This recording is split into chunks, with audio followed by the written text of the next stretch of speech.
Os filósofos pré-socráticos. História crítica com seleção de textos. G. S. Kirk, J. E. Raven M. Schofield. 7ª edição. Tradução de Carlos Alberto Louro Fonseca.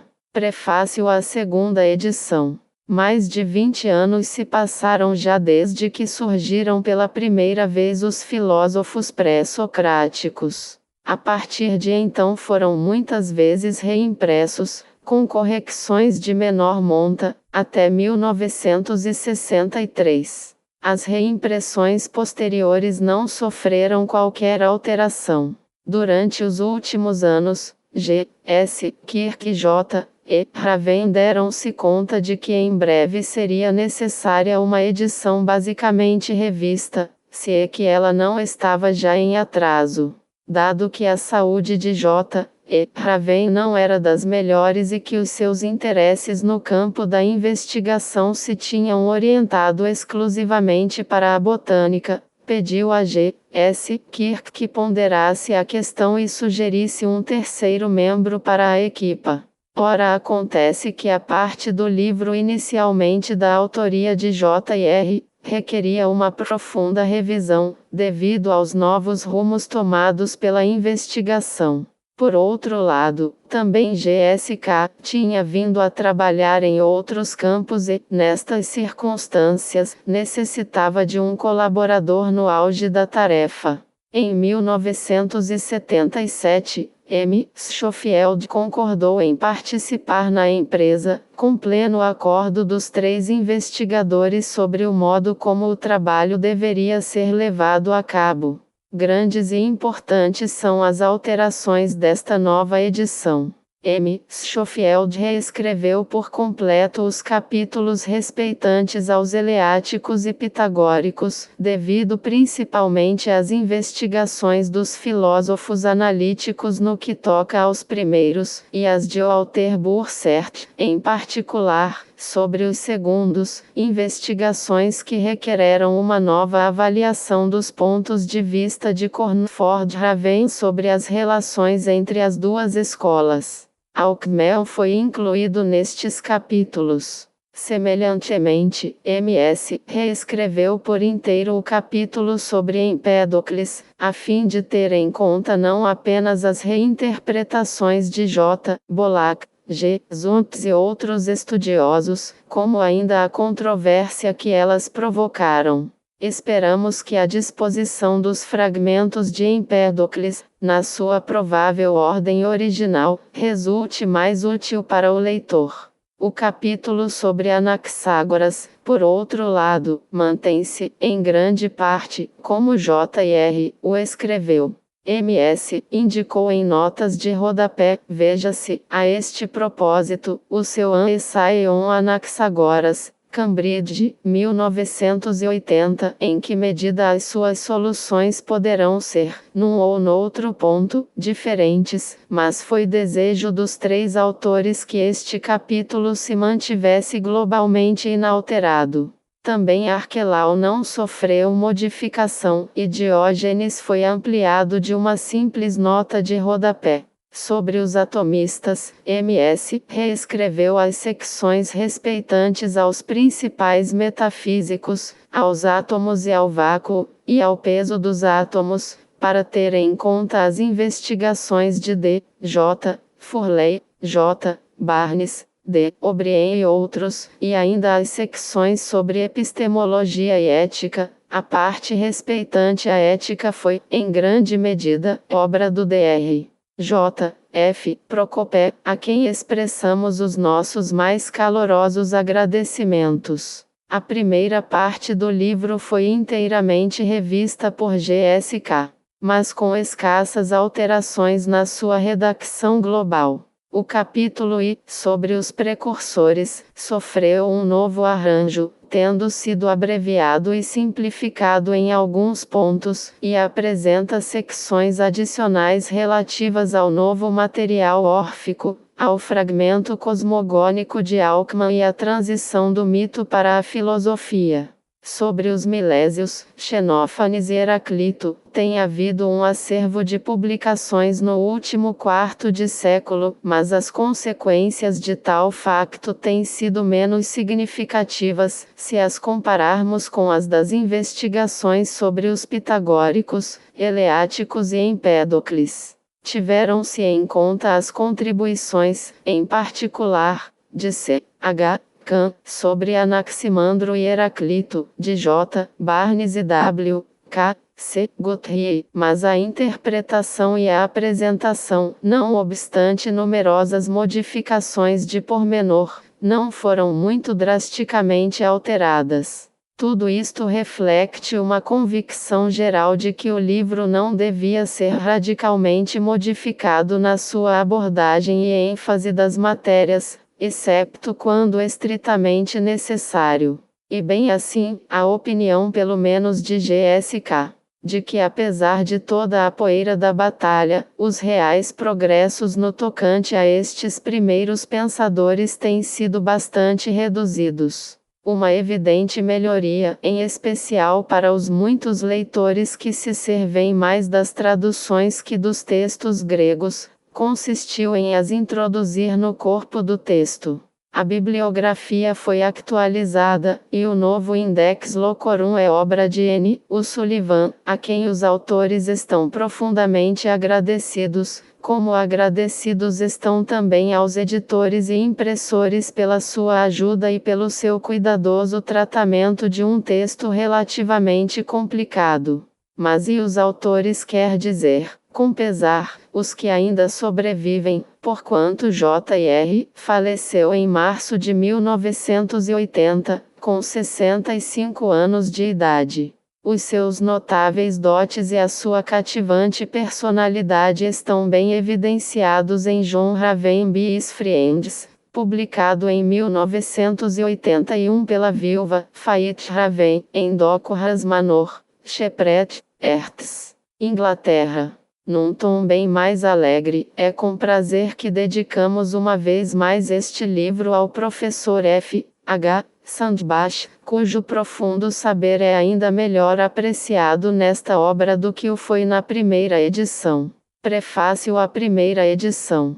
Este livro destina-se, em primeiro lugar, a todos aqueles que têm mais do que um interesse acidental pela história do pensamento grego antigo. Contudo, ao traduzirmos todos os trechos em grego e ao confinarmos uma parte da discussão mais pormenorizada às notas em corpo 8 no fina dos parágrafos, tivemos também em mira tornar o livro útil para aqueles estudiosos da história da filosofia ou da ciência que não possuem um conhecimento prévio deste importante e atraente sector de investigação. Dois aspectos devem ser postos em destaque. Primeiro, limitamos a nossa esfera de ação aos principais físicos pré-socráticos e seus precursores, cuja preocupação fundamental incidia sobre a natureza, physis, e a coerência das coisas corno um todo. Interesses científicos mais especializados foram se desenvolvendo simultaneamente durante os séculos VI e V AC, particularmente no campo da matemática, astronomia, geografia, medicina e biologia.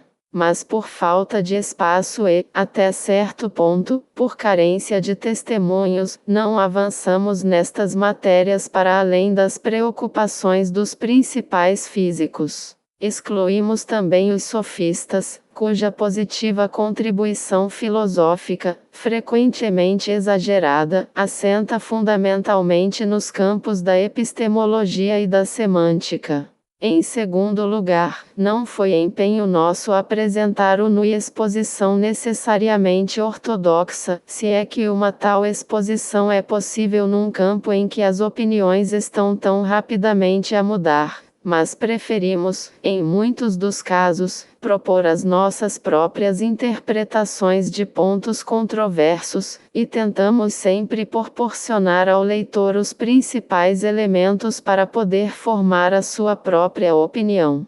A parte do livro que se ocupa da tradição jônica, incluindo os seus precursores e também os atomistas e Diógenes Fie, os capítulos I, V, XV e XV3, com a notícia respeitante às fontes, é da autoria de G. S. Kirk, ao passo que a parte que trata da tradição itálica, e também os capítulos sobre Anaxágoras e Arquelau, e os capítulos 7 e 16, são de J. E. Raven. Os contributos de cada um dos autores foram evidentemente submetidos a uma crítica circunstanciada mútua, e o plano global do livro é de ambos. A extensão das diferentes secções do livro é, admitímo-lo, assaz variável. Nos pontos em que os testemunhos são mais abundantes e claros, particularmente nos casos em que subsistem fragmentos consideráveis,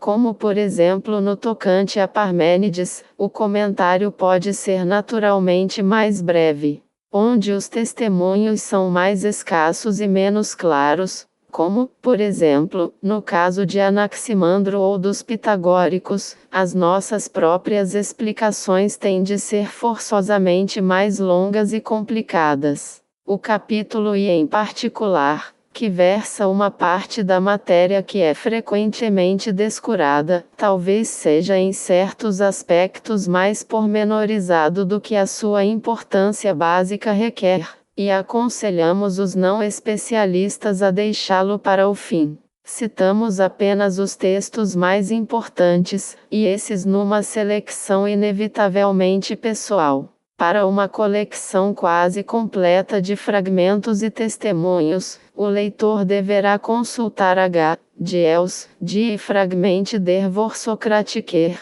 edições 5 e posteriores, Berlim, 1934-54, editados por W. Krans. Esta obra fundamental é referida pela abreviatura DK.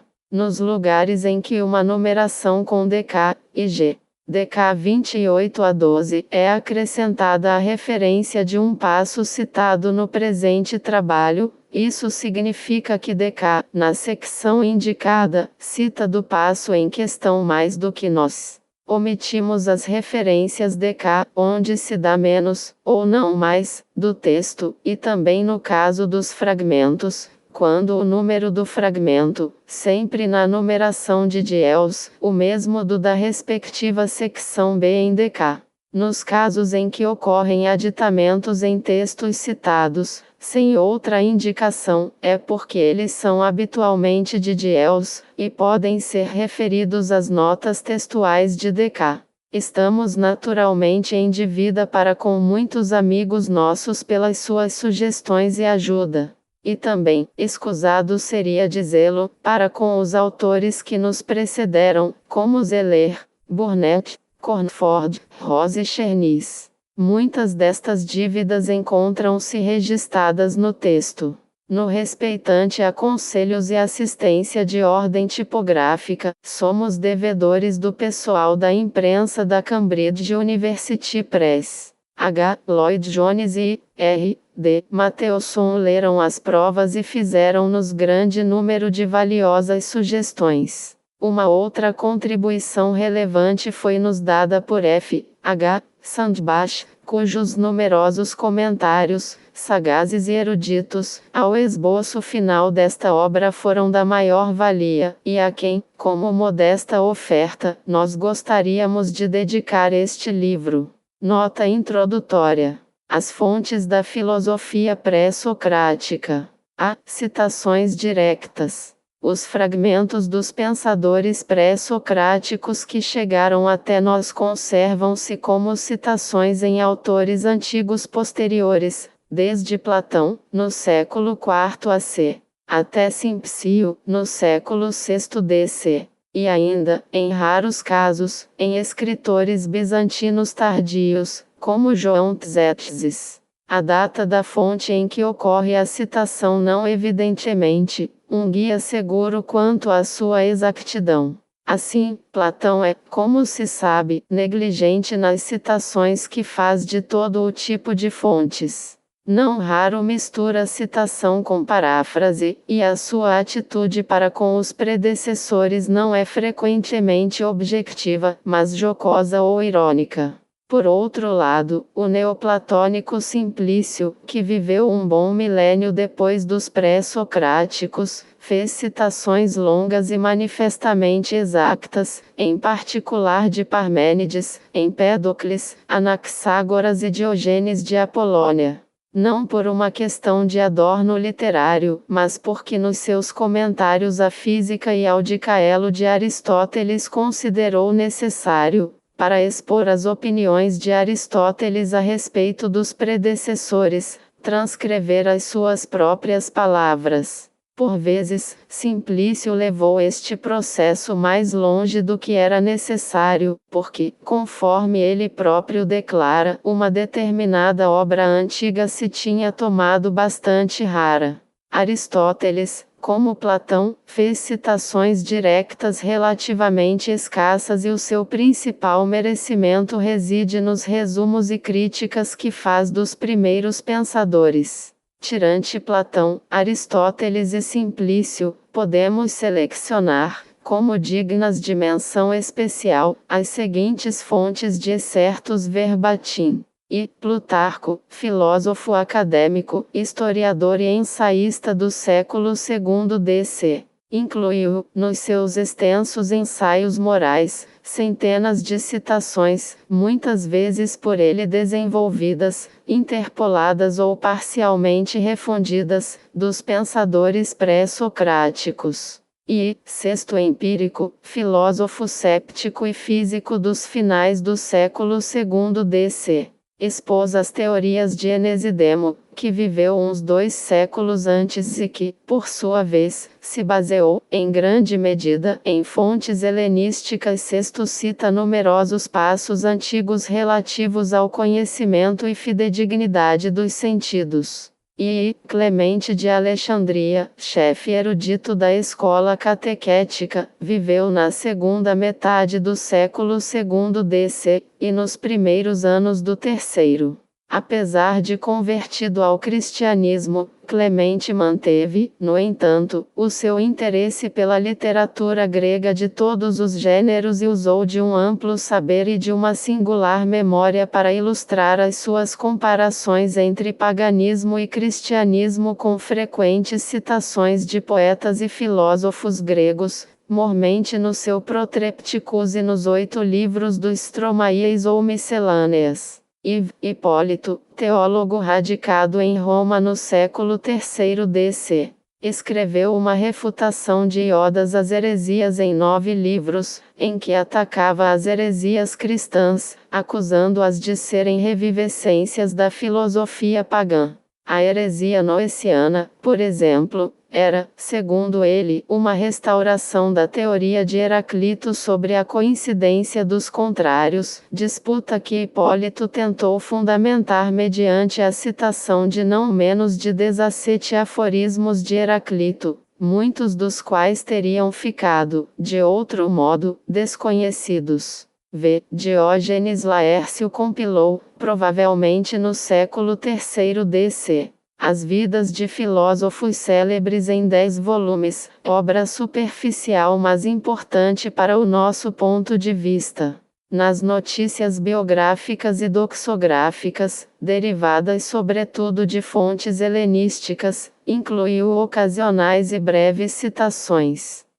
João Estobel, antologista do século V d.C., reuniu no seu Antologium excertos de caráter educativo provenientes de todos os gêneros da literatura grega, mas com especial relevo para as máximas morais. Muitos fragmentos dos pré-socráticos, nomeadamente de Demócrito, foram por ele conservados, frequentemente numa forma um tanto adulterada. As principais fontes de Estobel foram os manuais e compêndios que proliferaram no período alexandrino. Além das principais fontes acima indicadas, ocorrem esporadicamente citações dos pré-socráticos em outros autores. No epicurista Filodemo. Em estoicos, como Marco Aurélio, e eclécticos, como Máximo de Tiro. Em escritores cristãos, além de Clemente e Hipólito, por exemplo em Orígenes.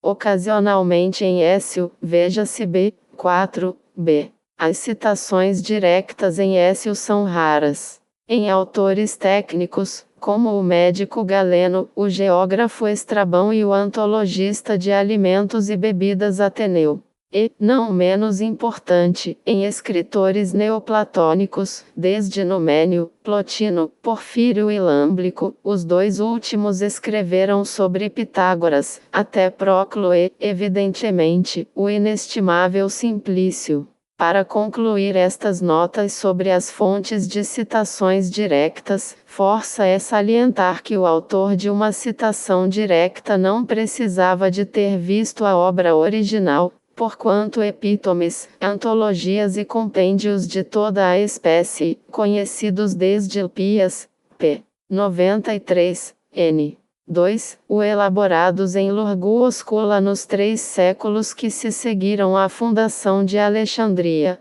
eram considerados como sucedâneos adequados de grande número de originais em prosa, de natureza técnica.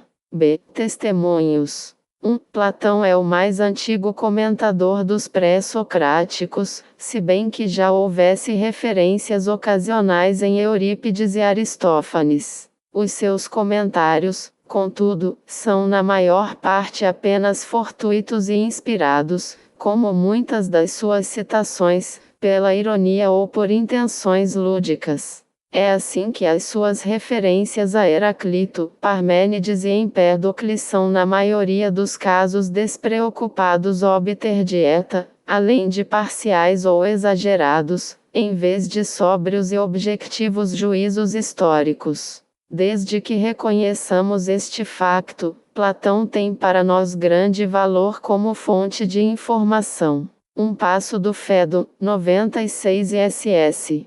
Fornece uma útil, ainda que breve, descrição das preocupações do século V relativas à natureza. 2. Aristóteles prestou aos seus predecessores em filosofia uma atenção mais séria do que Platão, e prefaciou alguns dos tratados com exames metódicos das suas opiniões, nomeadamente no livro A da Metafísica. Contudo, os seus juízos são frequentemente deformados pela visão que tinha da filosofia anterior, como um progresso vacilante em direção à verdade que o próprio Aristóteles revelava nas suas doutrinas sobre a natureza, particularmente nas relativas à causalidade. É certo que na sua obra há também numerosas críticas sagazes e valiosas, e uma grande provisão de informações factuais. 3. Teofrasto meteu ombros à redacção da história da filosofia anterior, desde Tales a Platão, como parte do seu contributo para a atividade enciclopédica organizada pelo seu mestre Aristóteles,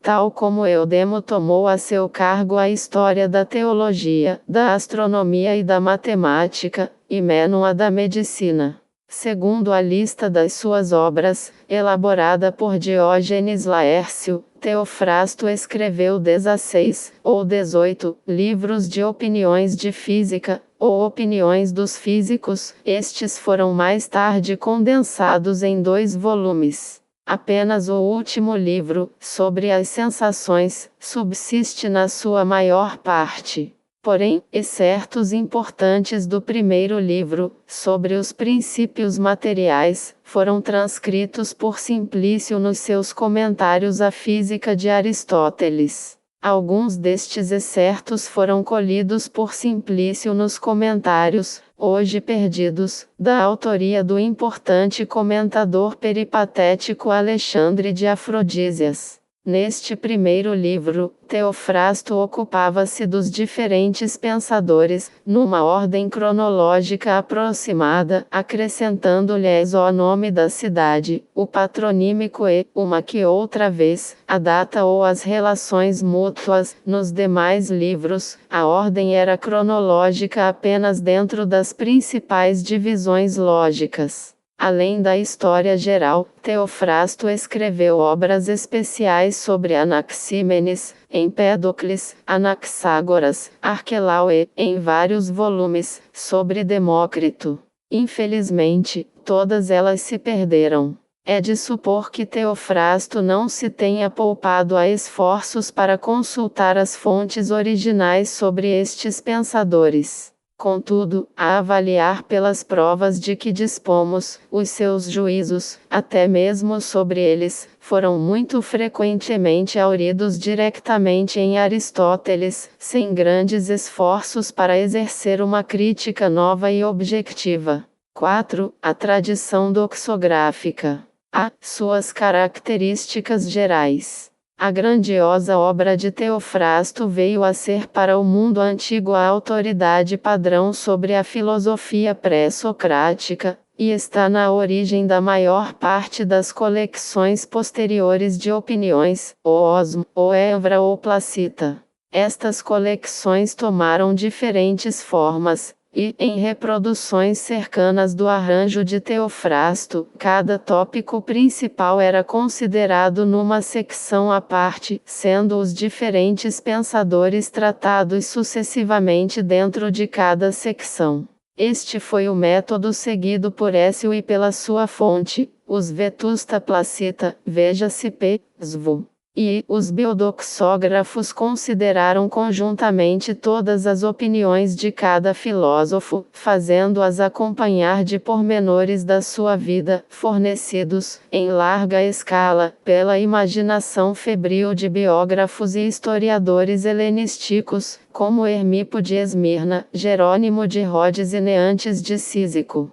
O resultado encontra-se exemplificado no emaranhado biográfico de Diógenes Laércio. E outro tipo de obra doxográfica é visível nas Aiaoijá, ou relatos de sucessões de filósofos. O seu iniciador foi o peripatético Sócion de Alexandria, que por volta de 200 AC passou em revista os filósofos anteriores, ordenados por escolas. Os pensadores conhecidos eram relacionados uns com os outros numa linha descendente de mestre a discípulo. Neste ponto, Sócio nada mais fez que ampliar e formalizar um processo iniciado por Teofrasto. Além disso, a escola jônica era claramente distinguida da itálica. Muitos dos compêndios doxográficos da patrística, nomeadamente os de Eusébio, Ireneu, Arnóbio, Doreto, que, não obstante, também fez uso direto de Écio, e S. Agostinho, eram baseados nos breves relatos dos autores de sucessões, e o cronógrafo Apolodoro de Alexandria compôs, nomeado do século II AC,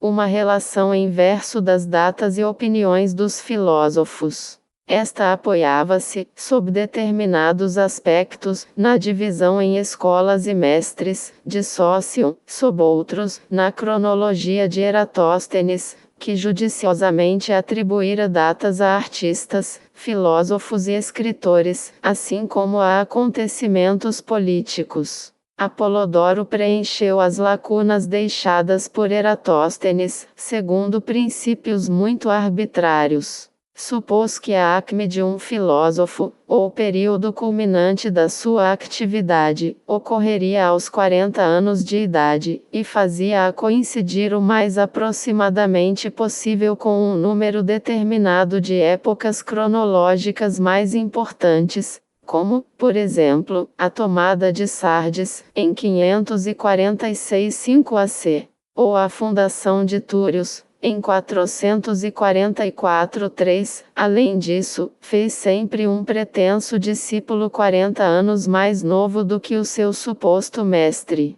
B. Écio e os Vetusta Placita. Dois epitomes doxográficos, muito semelhantes entre si, foram independentemente derivados de um mesmo original perdido. A coleção de opiniões elaborada por Écio, um compilador provavelmente do século II DC, cujo nome se conhece por uma referência em Teodoreto e que, não fora essa circunstância, ser-nos-ia inteiramente desconhecido.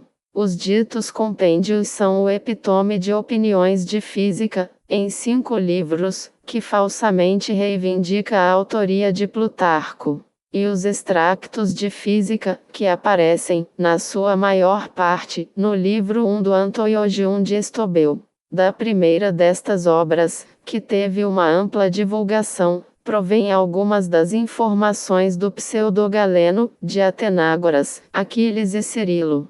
Diels, nos seus monumentais Doxographia Graeci, dispôs estas duas fontes em colunas paralelas, como sendo os Placita de Écio, o que constitui a nossa mais extensa, se não sempre a mais exata, autoridade doxográlica. A obra de Écio baseava-se não diretamente na história de Teofrasto, mas num resumo intermediário, elaborado, provavelmente, na escola de Posidônio, no século I AC. Esta obra, hoje perdida, foi chamada por Diels Vetusta Placita. Nela se acrescentavam as opiniões de estoicos, epicuristas e peripatéticos, as registradas por Teofrasto, e muito do que fora aurido em Teofrasto, foi submetido a uma reformulação estoica. O próprio Écio acrescentou opiniões estoicas e epicuristas suplementares, e bem assim umas quantas definições e comentários introdutórios. Uma utilização direta dos Vetusta Placita foi feita por Varrão, no Didi e Nathalie de Censorino, e encontra-se também em Cícero, na breve Doxografia Acadêmica Priora 11, 37, 118. C. Outras fontes doxográficas importantes, e Hipólito.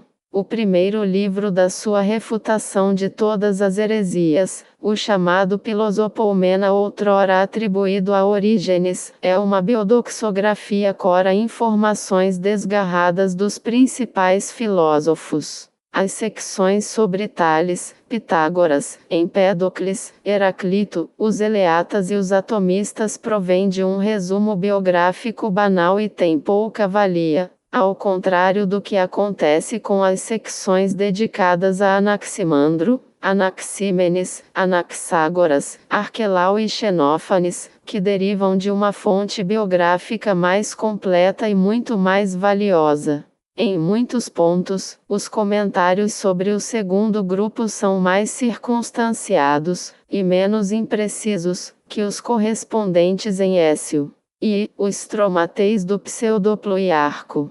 Estas breves miscelâneas, que convém distinguir do Heptíome, derivado de Écio e igualmente atribuído a Plutarco, foram conservadas por Eusébio. Provém de uma fonte similar à do segundo grupo, em Hipólito. Diferem no fato de se concentrarem sobre o conteúdo dos primeiros livros de Teofrasto, os que tratavam do princípio material, da cosmogonia e dos corpos celestes. E contém muito de verbosidade e de interpretações pretensiosas. Contudo, conservam uns quantos pormenores importantes que não ocorrem em quaisquer outras obras, e Diógenes Laércio. Afora as minudências biográficas selecionadas a partir de numerosas fontes, alguns dados cronológicos úteis, colhidos em Apoiodoro, e deploráveis epigramas saídos da pena do próprio Diógenes, as opiniões de cada pensador são usualmente expostas em 2 notas doxográficas distintas. A primeira, a que Diógenes chamou Shekpaxatoris ou exposição sumária, provém de uma fonte biográfica sem valor, semelhante à que foi utilizada por Hipólito no seu primeiro grupo, e a segunda, Unifikovs ou exposição pormenorizada, procede de um epítome mais completo e mais fidedigno, como o que foi usado por Hipólito para o seu segundo grupo.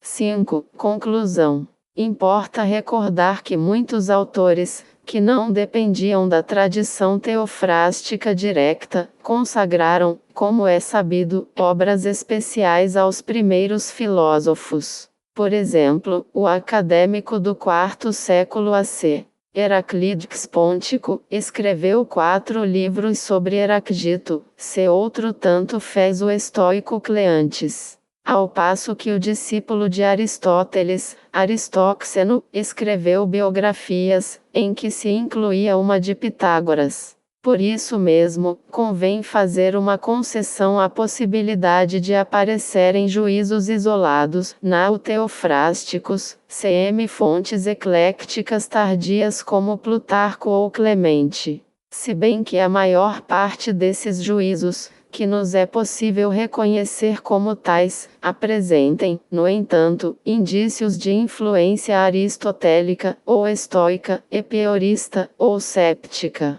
Teofrasto continua a ser a principal fonte de informação, e a sua obra é-nos conhecida através dos doxógrafos, por intermédio de citações feitas por Simpsio, e pelo que chegou até nós do Dicensite. Por isto, evidente se torna que Teofrasto foi profundamente influenciado por Aristóteles que, conforme dissemos, não teve em mira, como Teofrasto devia ter tido, uma extrema objetividade histórica. Teofrasto não foi mais bem-sucedido do que é de esperar, na compreensão dos móveis de um período anterior ao seu e de um diferente mundo de pensamento. Um outro defeito seu consistiu no facto de, uma vez isolado um modelo geral de explicação, particularmente para factos cosmológicos, ele tender para impô-lo, talvez de uma maneira demasiado arrojada, em casos em que carecia de documentação completa, casos que, segundo parece, não foram infrequentes. Nestes termos, só nos é dado ter plena confiança no nosso conhecimento de um pensador pré-socrático, quando a interpretação aristotélica ou teofrástica, mesmo nos casos em que ela possa ser reconstituída com exatidão, for confirmada por excertos pertinentes e bem autenticados do filósofo em questão. Capítulo 1. Os precursores da cosmogonia filosófica. Neste longo capítulo preliminar, examinam-se certas ideias que não são verdadeiramente filosóficas. São, isso sim, no seu contexto, mais propriamente mitológicas do que racionalistas, mas podem, não obstante, ser consideradas como significativos prelúdios das tentativas para explicar o mundo, tentativas essas que tiveram o seu início com Tales. Não interessa aqui, ao nosso propósito, a mitologia pura, mas antes conceitos que, apesar de expressos na linguagem do mito e por intermédio das suas personagens, são o resultado de uma mais direta, empírica e não simbólica maneira de pensar.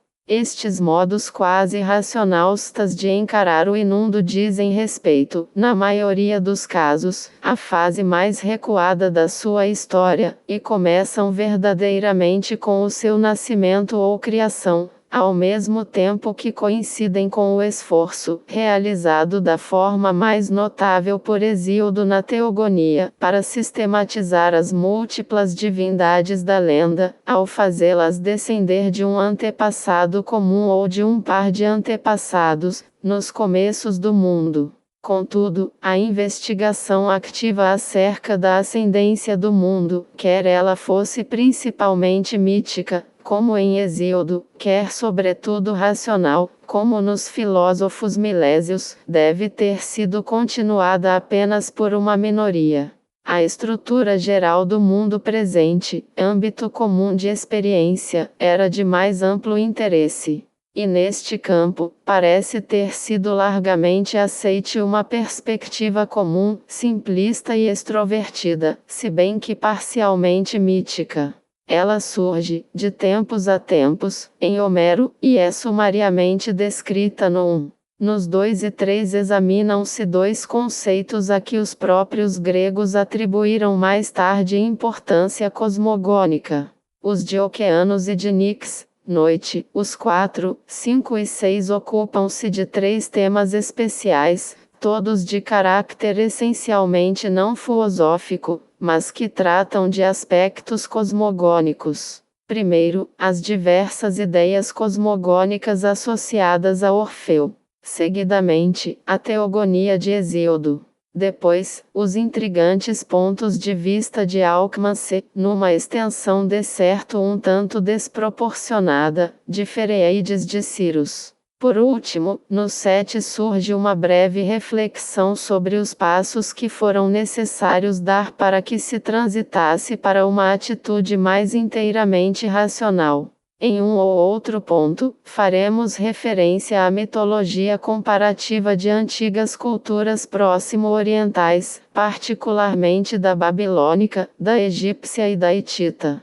Há profundas semelhanças entre algumas das histórias cosmogóicas dos gregos e os mitos teogônicos das grandes civilizações fluviais e suas vizinhas. Estas semelhanças ajudam-nos a esclarecer alguns pormenores das explicações dadas pelos gregos até Tales, inclusive. As traduções dos principais textos não gregos podem ser facilmente encontradas em Ancient Near Easier no Texts Relating to the Old Testament, obra editada por J. B. Pritchard Princeton, 311 ed. 1969, que será referida por Pritchard, Annette. 3 resumos úteis, todos na série Peikan, são o de H. Frankfurt e outros autores, Sephora Posopi, Armand Swart, 1949, originalmente publicado como The Intellectual Adventure of Ancient Man, Chicago University Press, 1946.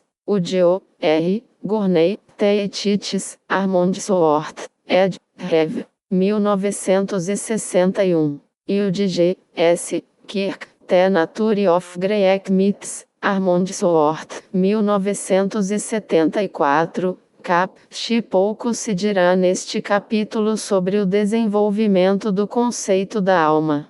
A noção homérica da psiche ou alma sopro-vital como uma imagem insubstancial do corpo, a que dá vida e ao qual sobrevive numa existência miserável e exangue no Hades, é por demais familiar para carecer de descrição neste lugar. Obras como The Greeks and the Raonal, Berkeley, 1951, de R. Dodds, e o capítulo V da Theology of the Early Greek Philosophers, Oxford, 1947, de Jaeger, dão-nos uma boa exposição da ideia popular, pré-filosóia, da alma. Pitágoras foi possivelmente o primeiro grego a encarar explicitamente a alma como algo de moralmente importante, e Heraclito, o primeiro a mostrar com clareza que o conhecimento da alma era relevante para o conhecimento da estrutura do cosmos.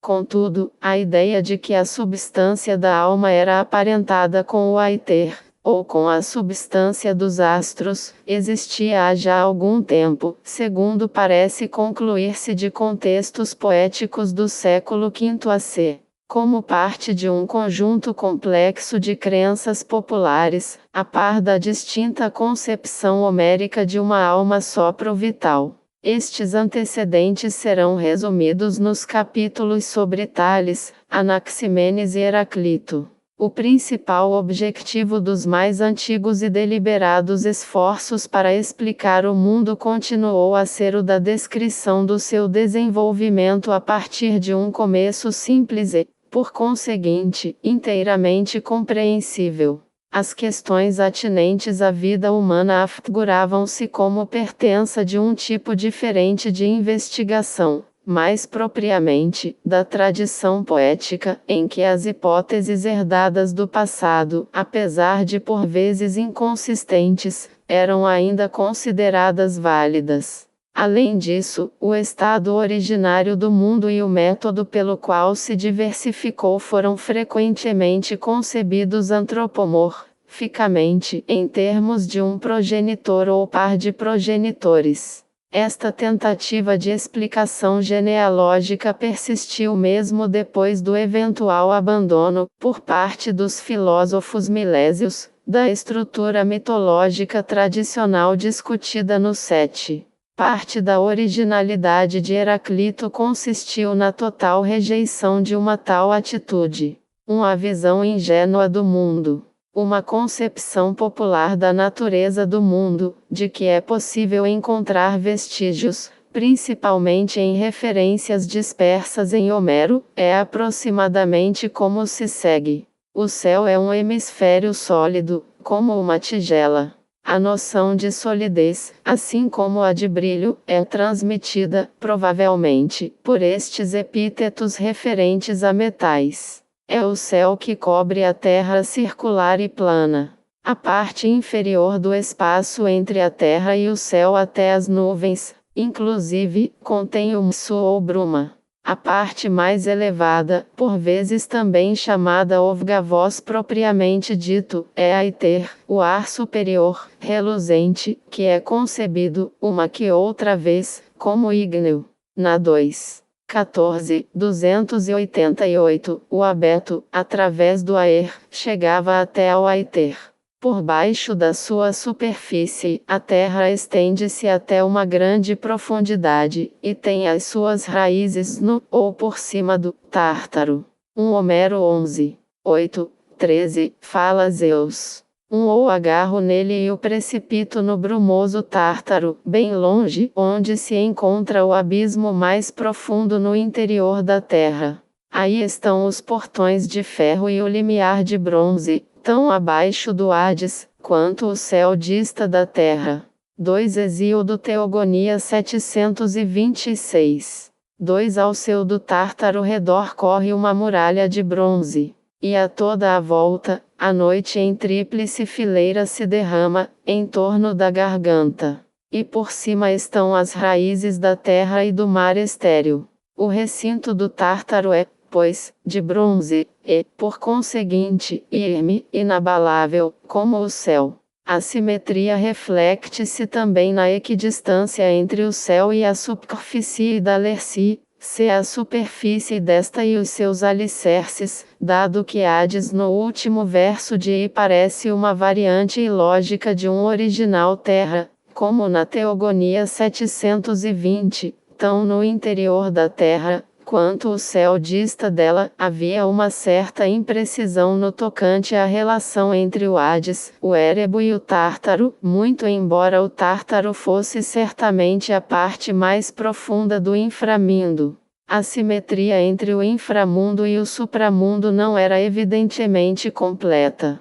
A forma do Tártaro não era, normalmente, concebida como hemisférica, e a do céu surge frequentemente complicada pela ideia de que o Monte Olimpo a ele se une como morada dos deuses. Uma concepção diferente fazia a Terra prolongar-se indefinidamente para baixo.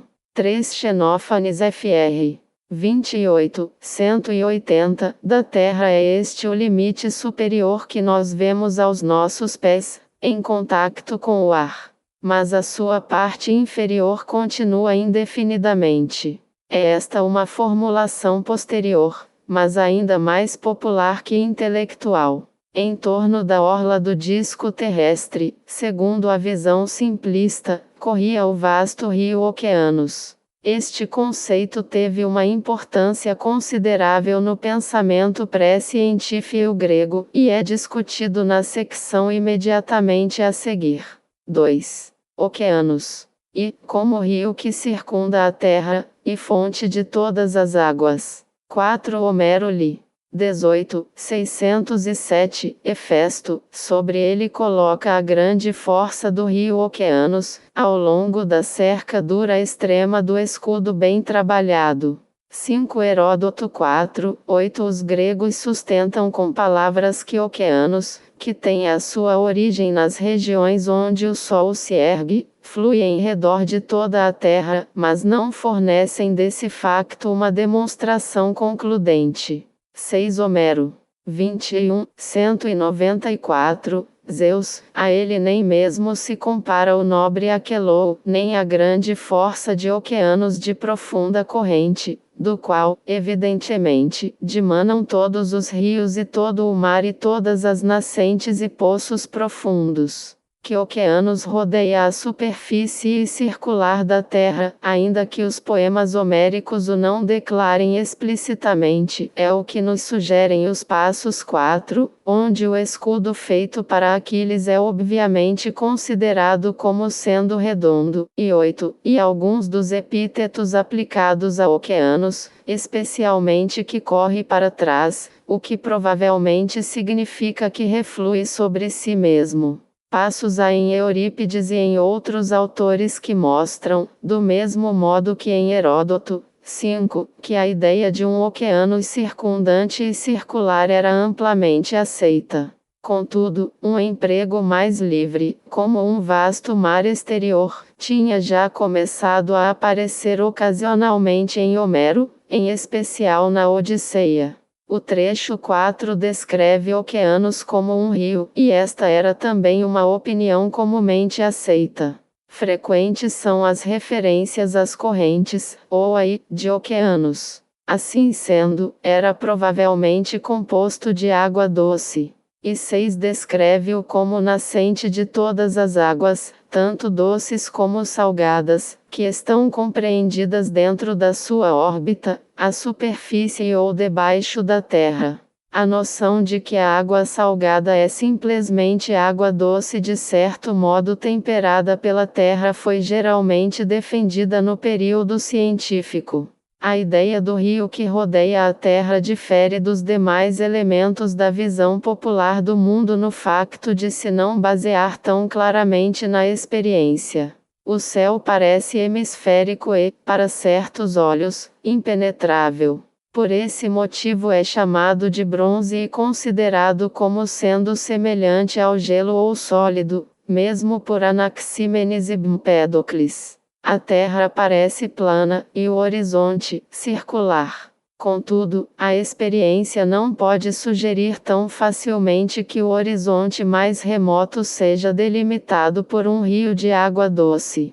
É possível que alguns viajantes tivessem trazido notícias de vastos mares para lá do Mediterrâneo, mas esses mares seriam salgados.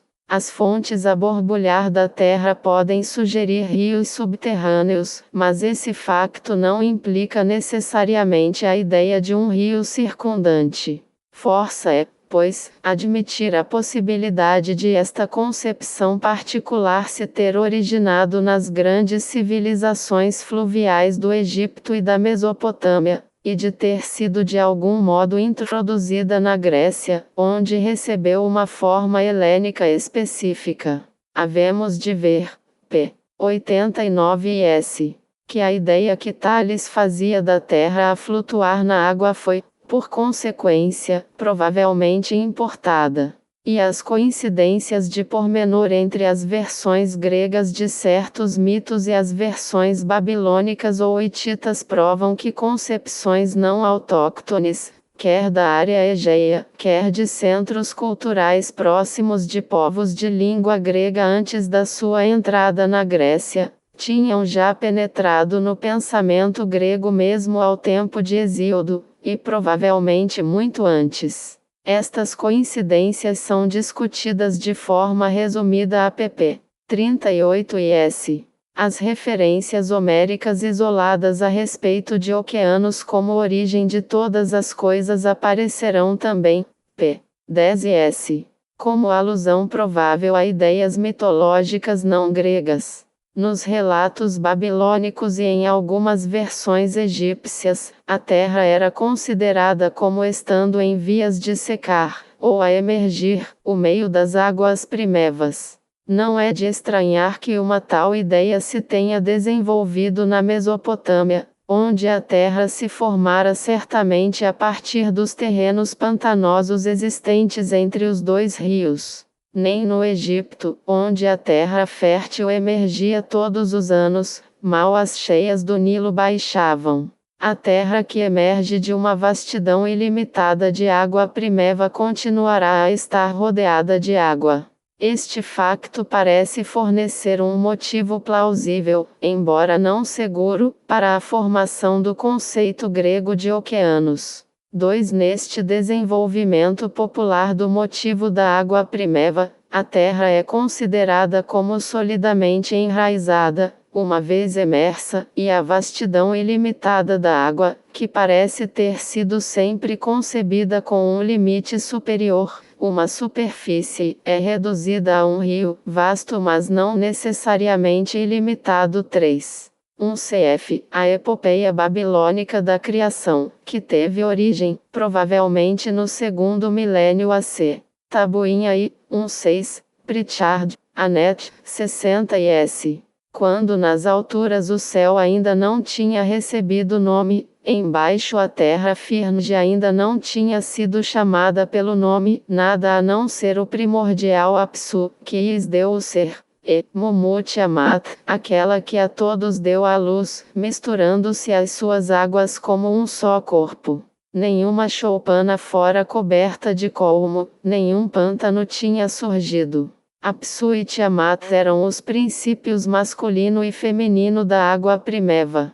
Por vezes, mas talvez não aqui, simbolizam o peixe e a água salgada, respectivamente. No que respeita ao Egito, cf. IG, o texto do Sek, Sksivase, proveniente de Heliópolis, Anet, p. 3. Ó Tum Keprer, tu estavas no alto sobre a colina, primeva. O outeiro primevo foi a primeira porção de terra a surgir das águas ilimitadas. Estava situado em centros de culto muito diversos, e simbolizado pela pirâmide. Veja-se ainda uma outra versão, procedente do Livro dos Mortos, na sua forma atual, da segunda metade do 2 milênio. Eu sou Atum, quando estava sozinho em Num. Eu sou Re nas suas primeiras manifestações, quando começou a governar aquilo que fizera. Atum era o Dkus criador adorado em Heliópolis e equiparado ao deus Sol Re. Num é a vastidão primeva das águas. 2 Originalmente, oceanos era talvez um termo descritivo, não pessoal, presumivelmente aparentado com o hitita Ugina, que significa anel, ou com o sânscrito Asayanaga, que quer dizer aquilo que rodeia. O seu desenvolvimento em figura mitológica, como ocorre por vezes em Homero e em Hesíodo, deve ter sido relativamente tardio. Veja-se também M. L. West, Hesiod, Theogony, Oxford, 1966, p. 201. 3 oceanos têm uma margem mais distante no episódio, provavelmente tardio, dos infernos na Odisseia, e em Hesíodo, onde para além do oceanos, Teog. 245, 274, 294, quer dizer a região que nenhum homem conhece. O rio circundante estava implícito no mito do Sol, que, depois de atravessar o céu com os cavalos e o carro, voga numa taça de ouro em redor da corrente de oceanos e, deste modo, chega de regresso ao Oriente precisamente antes do raiar do dia.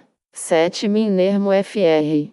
10 Dio a Hélio coube em sorte mourejar todo o dia, sem jamais haver descanso algum para os seus cavalos ou para si próprio, desde que a aurora de rosa os dedos, abandonando oceanos, sobe ao céu.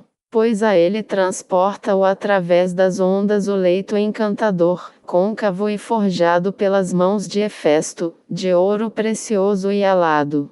Velozmente o transporta a dormir à superfície das águas, desde a morada das Hespérides à terra dos etíopes, onde o carro veloz e os cavalos se detêm até chegar à aurora, filha da manhã. Então sobe para o seu carro o filho de Hiperion. Este pormenor, sobre ele veja-se também Estesícoro Fr.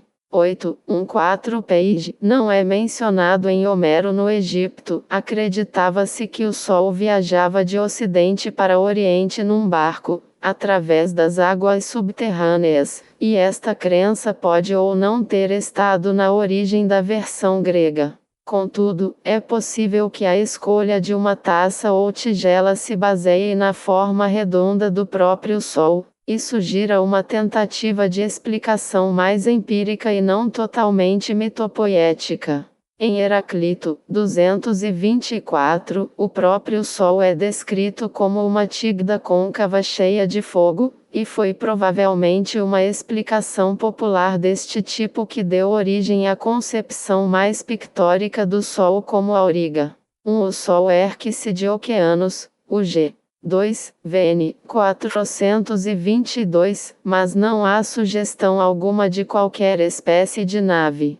O aperfeiçoamento da ideia do Sol a vogar em redor de oceanos podia ser pós-homérica. Na Ode X 194, o Sol vai pata debaixo da Terra, o que, provavelmente, apenas significa que ele se põe. As estrelas em Homero banham-se no oceanos, IG. V. 6. XVM 489. Dificilmente podem todas elas ter barcos, e seria possível conceber a ideia de irem através de oceanos e passarem por baixo da terra, embora tais pormenores não careçam de ter sido visualizados. E, oceanos como fonte ou origem de todas as coisas. Homero 2. 14, 200, repetido era 14, 301. Fala era, pois eu vou ver os limites da terra fecunda e oceanos, progenitor dos deuses, e Tétis, sua mãe. 9 Homero 2. 14, 244, fala Hipnos, a um outro dos deuses sempiternos eu adormecê-lo-ia facilmente, mesmo que das correntes do rio Oceanos, que tudo gerou, se tratasse. Mas de Zeus, filho de Crotios, eu não ousaria aproximar-me, nem adormecê-lo, a menos que ele mesmo mo ordenasse. Na secção anterior, apresentamos um esboço da versão usual de oceanos em Homero. Nos dois últimos trechos, a descrição de oceanos como origem dos deuses, 8, e de todas as coisas, 9, é única e inesperada, além de se ultrapassarem muito o que estava implícito em 6. De notar é que, afora o episódio particular em que ocorrem estes dois passos, a Atsefdart ou Zeus enganado por Hera, li. 14, J 53 360, e 15, Init, quase nada há em Homero que possa ser razoavelmente interpretado como especificamente cosmogônico ou cosmológico, isto é, que ultrapasse a admitida linha limite do que foi denominado visão popular do mundo. Mesmo deste episódio não há muito a extrair. Efectivamente, desde que se admita uma ligeira singularidade de expressão, pouco há nele que não possa ser explicado sem o recurso a interpretações cosmológicas. Essa mesma conclusão pode aplicar-se a oceanos. 8 e 9 não necessitam de ter uma implicação maior que a de que o rio Oceanos é a fonte de toda a água doce, como em 6. A água é necessária à vida, consequentemente, a vida deve ter se originado, direta ou indiretamente, a partir de oceanos. Tal Iacio não explicaria a sua paternidade CM relação aos deuses em H, mas QM podia ser uma ampliação potica, o que acarretaria também 9 a restrição da aplicação de Pantesi, em 9, aos seres vivos e à vida das plantas. Contudo, poder-se-ia pressupor uma vez mais a mesma espécie de liberdade poética. Força é admitir, no entanto, que as referências, se assim as interpretarmos, seriam despropositadamente abreviadas e produziriam um efeito um tanto bizarro. Nomeadamente, 14, à noite. 2, XV 189-93. A divisão do mundo entre Zeus, Poseidon e Hades. LT, XV, 203 S. 274, XV, 225, 279, únicas referências homéricas a Cronos, aos titãs e ao Tártaro, se exceptuarmos dois importantes passos no canto 8, 11, 20, 13 e SS. E 478 ISS. 2, XIV 271, XV 37 IS. Duas das 4 referências em Homero a Estige como juramento dos deuses. Os 2 últimos casos podiam ser considerados como interpolações com afinidades hesiódicas, embora não procedam de nenhum dos poemas de Hesíodo que conhecemos. Para Platão e Aristóteles, pelo menos, os trechos 8 e 9 apresentaram-se certamente com alguma relevância cosmológica. 10 Platão Teeteto 152 Homero, que, ao dizer Oceanos, progenitor dos deuses, e a mãe Tétis, declarou que todas as coisas têm origem no fluxo e no movimento. 11 Aristóteles Mel. A3, 983b 27, continuação de 85, há quem suponha que os mais antigos e, por certo, primeiros teólogos, muito anteriores à presente geração, formularam a mesma hipótese, e que tales, pois fizeram de Oceanos e de Tétis, progenitores do que nasce, e do juramento dos deuses, a água, a que os próprios poetas chamaram Estige. É que o que é mais antigo é o que merece maior veneração, e o que é mais venerável é empregado como juramento. É evidente que Platão, em 10 e em outros passos da sua obra, não fala inteiramente a sério ao considerar Homero como precursor da ideia de fluxo, concepção atribuída a Craclito. Por isso não podemos ter a certeza do exato valor por ele conferido ao passo homérico sobre Oceanos. Aristóteles, como óbvio, levou-o a sério e a antiguidade posterior, com-lhe a tianasmia autoridade. 10 aceitou Oceanos e Tétis como representativos de uma teoria cosmogônica primitiva, visto Eudemo ter citado o mesmo passo, evidentemente na esteira de Aristóteles em 11, na sua História Peripatética da Teologia. Segundo sabemos a discrepância do escritor neoplatônico Damácio na última frase de 16. Cf. Filodemo em 17 e Atenegoras 18, p. 20 Schwartz, DKIB 13. Plutarco diz, Etosir. 34, 364d, vai ao ponto de admitir que Homero, bem como Tales, deve ter recebido a ideia do Egito. Tem-se admitido com frequência que há uma outra e mais antiga categoria de testemunhos referentes à importância cosmogônica de Oceanos, nomeadamente a poesia órfea primitiva. 12 Platão Crátilo 402b 12. Como diz Homero, uma vez mais, Oceanos progenitor dos deuses, e a mãe Tétis. E penso que também Hesíodo. Também Orfeu afirma algures que Oceanos de bela corrente foi o primeiro a iniciar os casamentos, ao desposar Tétis, sua irmã pelo lado materno. 13 Platão Timeu 40d. Devemos acreditar naqueles que primeiro falaram, naqueles que foram, segundo as suas próprias palavras, progenie dos deuses, e que, suponho eu, devem ter conhecido bem os seus próprios antepassados. Oceanos e Tétis eram filhos de Ge-terra e de Urano céu, e seus filhos foram Forces, Cronos, Reia e seus companheiros. Mas os 2 versos órlicos citados em 12, apesar de plenamente estabelecidos ao tempo de Platão, nem sequer devem remontar ao século VI AC.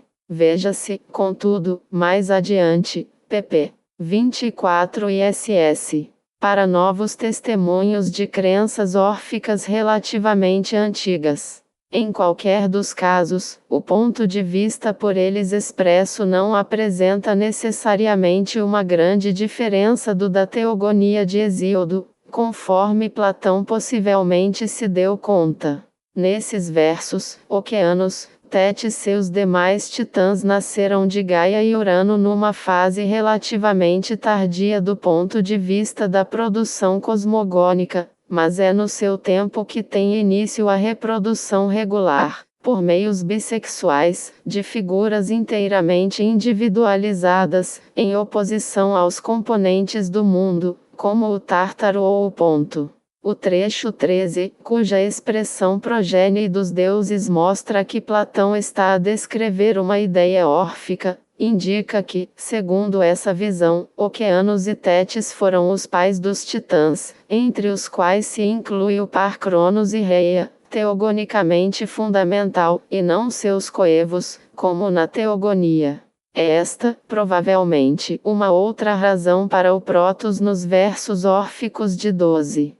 Oceanos e Tétis constituem o primeiro par completamente antropomorfizado, anterior sequer a Cronos e Reia.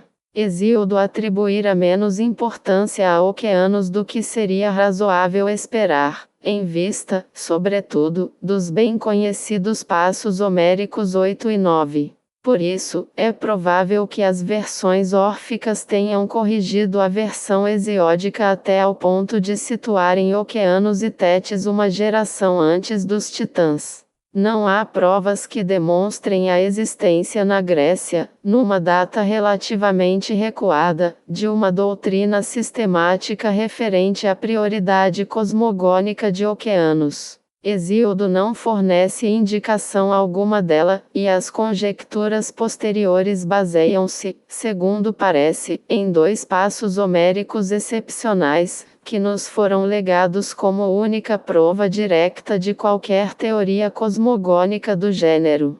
É possível que esses passos não pretendessem significar mais do que a essencialidade da água para a vida, muito embora um tal conceito fosse bastante de estranhar. Vimos já, na secção I, que a ideia de um rio oceano circundante pode bem ter sido adaptada de crenças egípcias ou babilônicas. Dessas crenças fazia também parte a ideia de que o mundo se originou a partir da água primeva, veja-se N1 na p. 6. Os passos homéricos isolados podiam, por conseguinte, ser uma referência a esta suposição básica, originária do Próximo Oriente. O conceito do rio circundante tinha sido, evidentemente, assimilada pelos gregos numa data muito mais antiga.